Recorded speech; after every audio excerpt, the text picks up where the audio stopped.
it's Devin. Welcome to my March garden tour. It is towards the end of March. It's March 20th today, so happy second day of spring. It has been about a month since my last garden tour in February. Things are really starting to change and pop. There's a beautiful big yellow forsythia bush blooming behind me. It is so gorgeous. They're just popping out everywhere. Daffodils, tulips are coming up everywhere.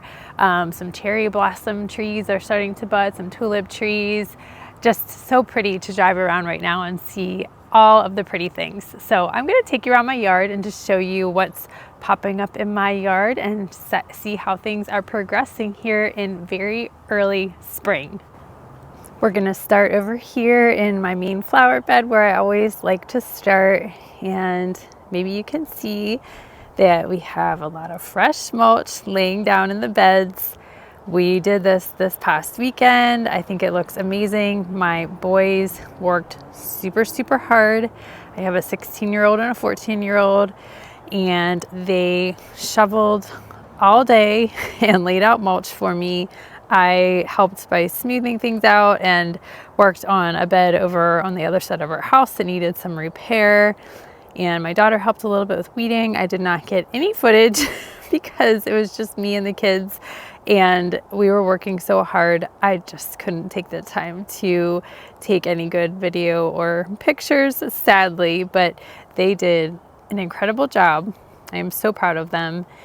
We laid down 6 yards of triple shredded brown mulch. It's super nice mulch that is very finely shredded and will break down really nicely in the beds over this coming year. I think last year we had a company do it and they put down I think it was a double shredded. It didn't break down as well as I had hoped, but I think this will really break down nicely. So super happy with our mulching job.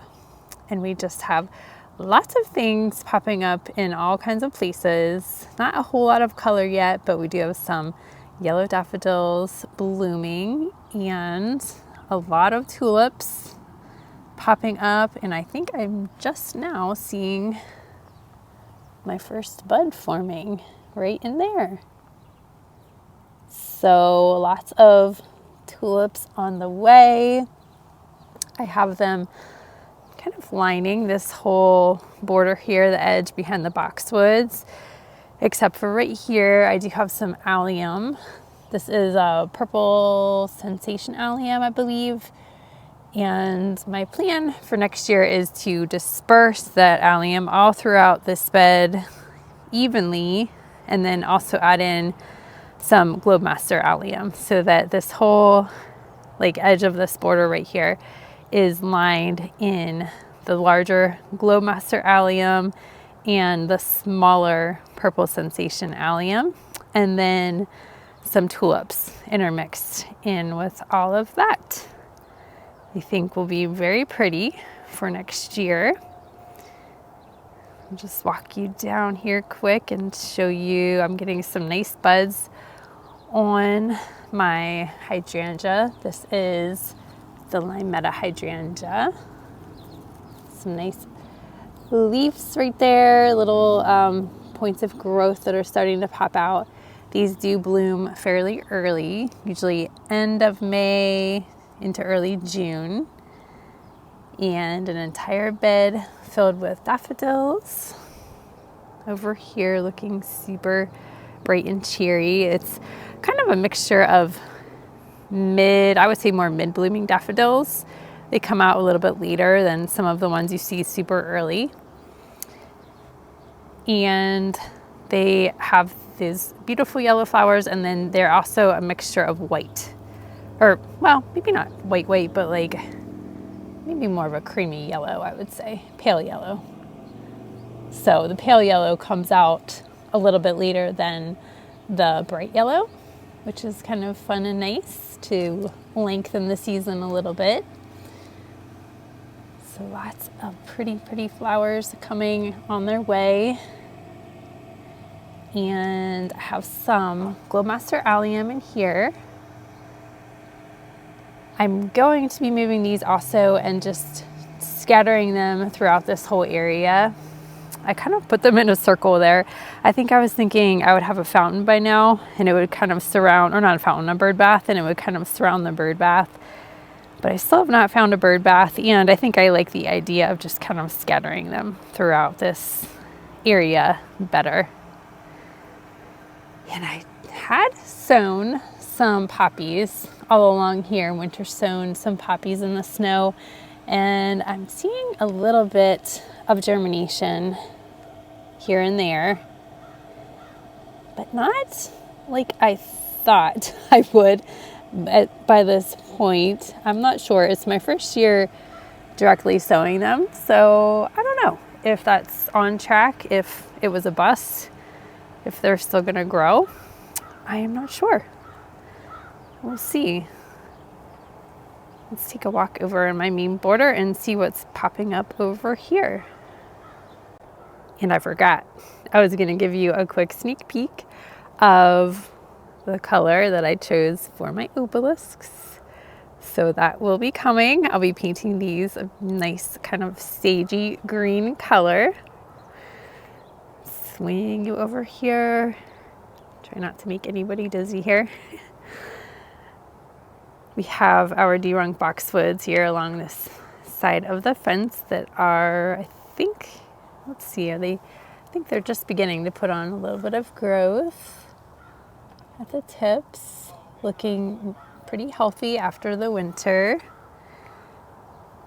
And we found some rocks. All of these rocks that you see in the yard are actually from our yard, from being dug up.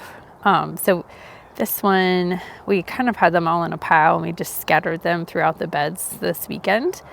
And I'm kind of really loving the addition that provides right there. Just a little bit of extra added interest.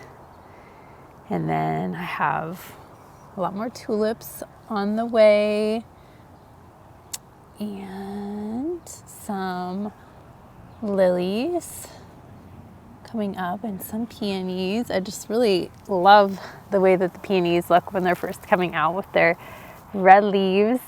We'll see if this blooms for me this year. I think it's the third year in the ground and I have not gotten blooms on it yet. So I'm hoping that this year I get some blooms. I have some strawberries on the way right here. I will be moving these to a pot up on a container up on my deck. This is the Proven Winners Buried Treasure strawberry. They just got eaten a little too much in this spot from rabbits, which are still my nemesis. And I have a little bunch of daffodils right here. This is actually a different color. Let's see if I can get closer to the bloom here. This is more of a like a orangey pink kind of color. I think it was labeled as like a pink, although it kind of looks a little more orangey to me, but still very, very pretty. And then I just have lots of tulips planted in here. I have some caramel heuchera beginning to grow back after the rabbits very politely pruned it for me. And some allium, Globemaster allium tucked in the back of this bed. This is some Caspajama nepeta catmint coming up. Lots of black-eyed Susan popping up. It's going to be very beautiful when all of these tulips begin to bloom and the allium. I can't wait for that. My Helen von Steinliam's here is really beginning to look nice again. Lots of fresh new growth coming up from that. I'm going to probably go in and divide this a little bit this year and move it throughout this bed. I think it's super beautiful at the edge of the border here.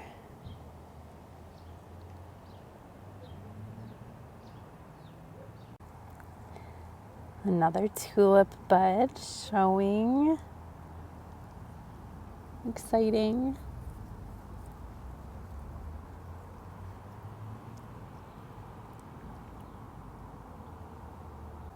I have another little grouping of those pink daffodils that are getting ready to bloom. This side doesn't get quite as much sun as the other side, so things tend to move a little bit slower over here. I have lots of foxglove back here. I'm very excited to see those bloom. Hopefully they put on a nice show for me this year. And then my red Japanese maple, Twombly's Red Sentinel Japanese maple, is starting to get little tiny leaf buds on it. So that's exciting too. So pretty.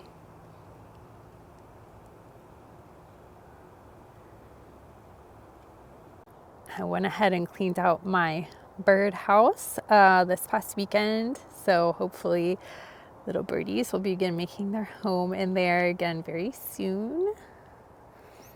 Let's take a walk down past our green giants and see what's happening down here. I thought that I would show you these pots real quick. On either side of our hot tub, we have tulips planted in both of these, and they look like they're doing really well. I don't think that I lost really, maybe a couple here and there, but they look like they came through really well from the winter, being overwintered in those pots. I just had them sitting out all winter long. And I'm really looking forward to those putting on a show for me very soon also. Some daffodils tucked in here right by our skip laurels, getting ready to burst. In this bed, we don't have a whole lot going on except for down there in the corner. I have some daffodils that I'll go show you. But this really is an example of taking advantage of your borrowed views, any borrowed views that you have where your neighbor's properties have some really pretty things on them. You might not want to completely shut everything out. Isn't that just such a pretty view? Past the river birch trees and just looking at that weeping cherry and the forsythia are so beautiful. I love looking out at that from my kitchen window. I just think it is so pretty. And the pines also, and the green giants in the distance just really make for such a pretty picture.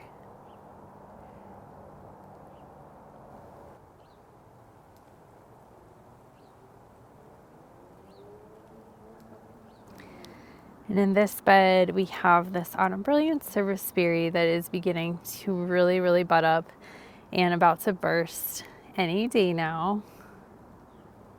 Looking super beautiful.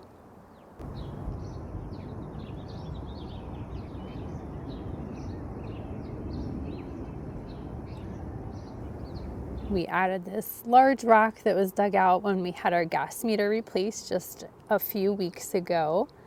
I think that looks great right there. And then just a whole bed of daffodils popping up, and one little crocus over there that the rabbits have not gotten to. That makes me happy that I get to see a purple crocus today for you guys. And a little grouping of hellebores that I recently added, and a little grouping of rocks that my daughter painted a few years ago. I just love them so much.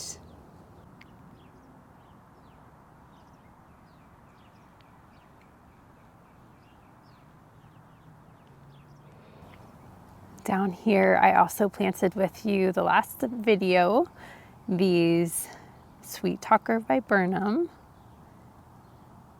which are doing really well down here in the corner. These are going to make a very nice hedge for us right here in the corner, just giving us a little bit more privacy from the circle behind me. I think they'll be really pretty. And I decided to cover them with the cloches just to protect them from the bunnies. All of their very fresh green foliage, I am afraid, would be a nice bunny buffet. And another beautiful borrowed view right there with that super pretty weeping cherry tree. I love seeing that come out and flower every year. I'm just standing back here by my other side gate, and I just love looking at this view with that forsythia and the birch trees. And oh my goodness, I think it's just so pretty looking down here through this lens.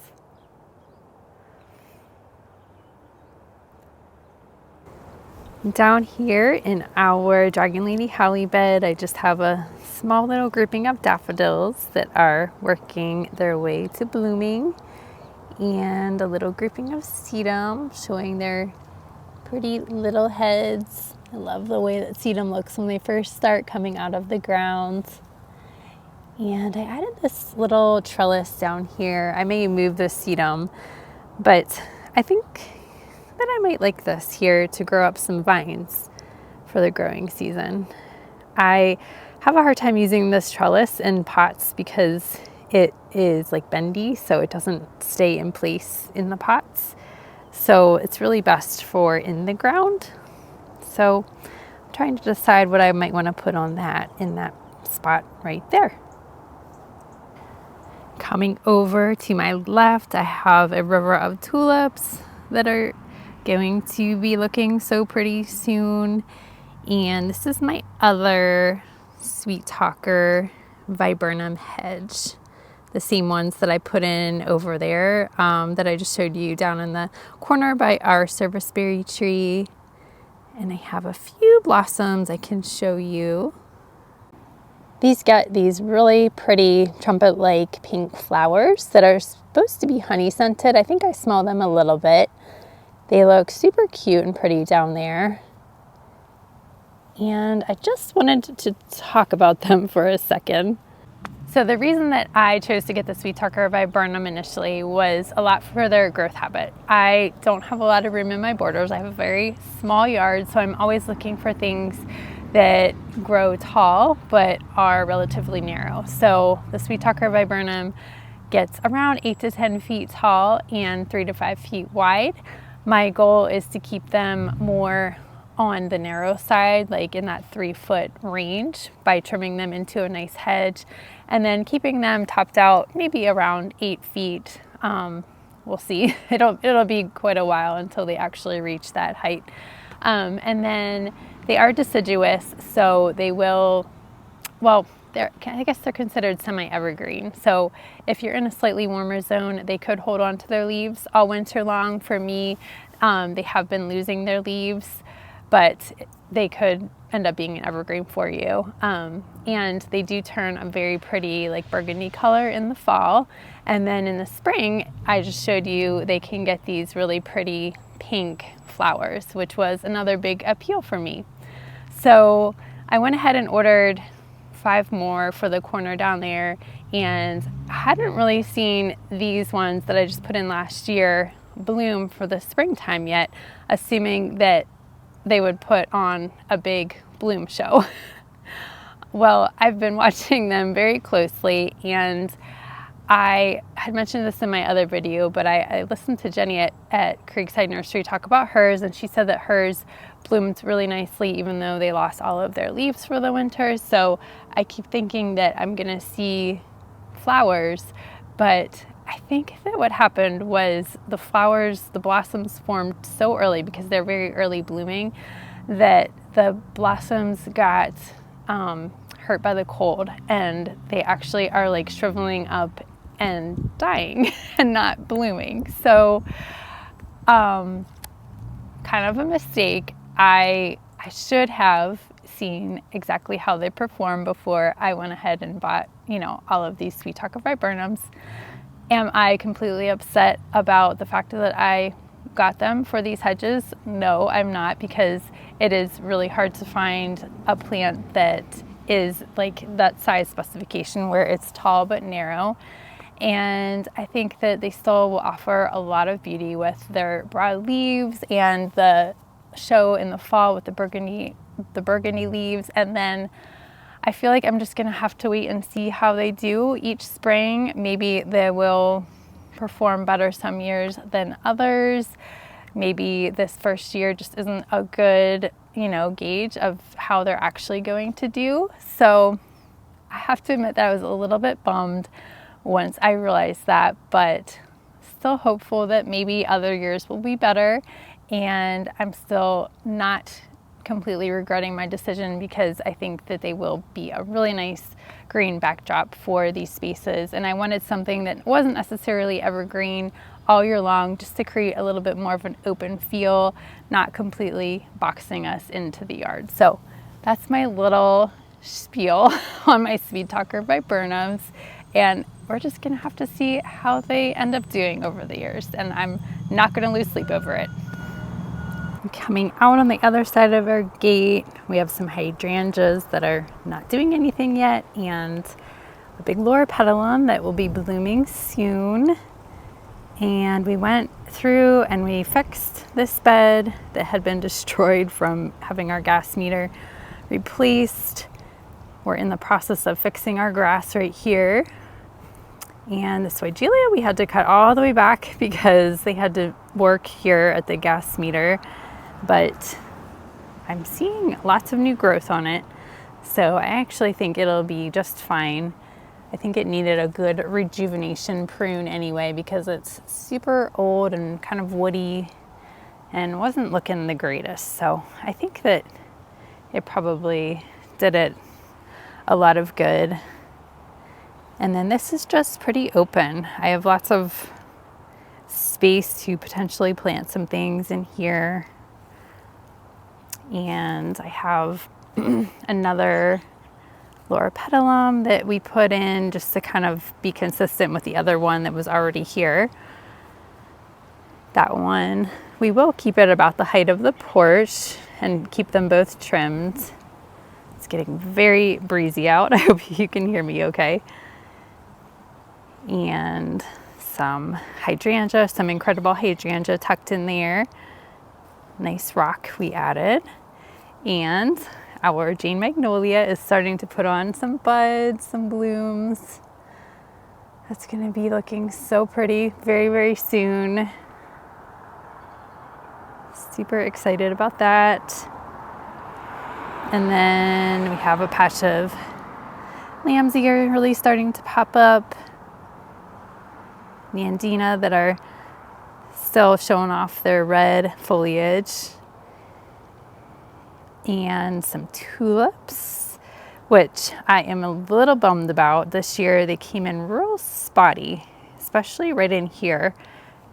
There's hardly any coming up right there, so I really don't know what happened. Usually this whole front is nice and full with tulips, so unfortunately that happened. And I do have some clumps of daffodils that also are not putting on flowers. I think they must just get too much shade. That's all I can think of for this space.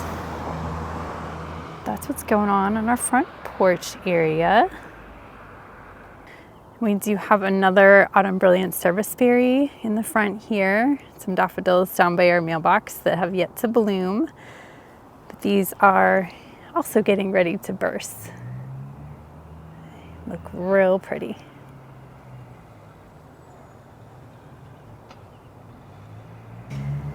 We're almost full circle over here on the right side of my house. We have the little flagstone pathway and a little clump of daffodils. This is just, the other two also were just clumps that my brother had given me from his house.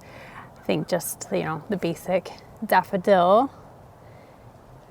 Dwarf globe blue spruce is looking very vibrantly blue.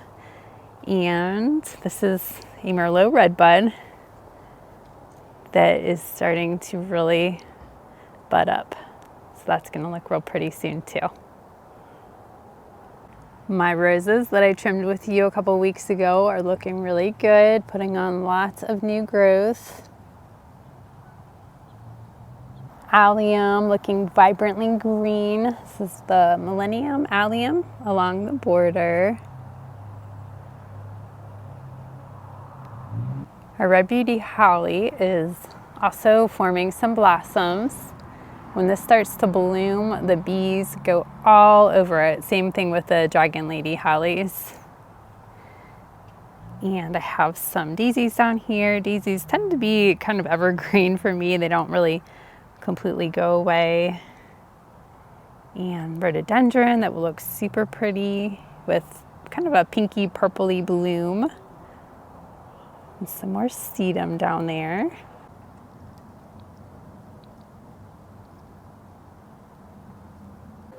And another rhododendron. And we are full circle. Well, I hope that you enjoyed this little walk through my yard and just seeing my gardens here at the end of March, very early spring. I think things are starting to look really pretty and popping, and I'm super excited to see how everything is going to look over the next coming weeks. Thank you so much for joining me and just watching my videos. I appreciate it so much. I hope that you are doing well and able to get out into your gardens as well and enjoy this beautiful weather. I will talk to you very soon. All right, bye.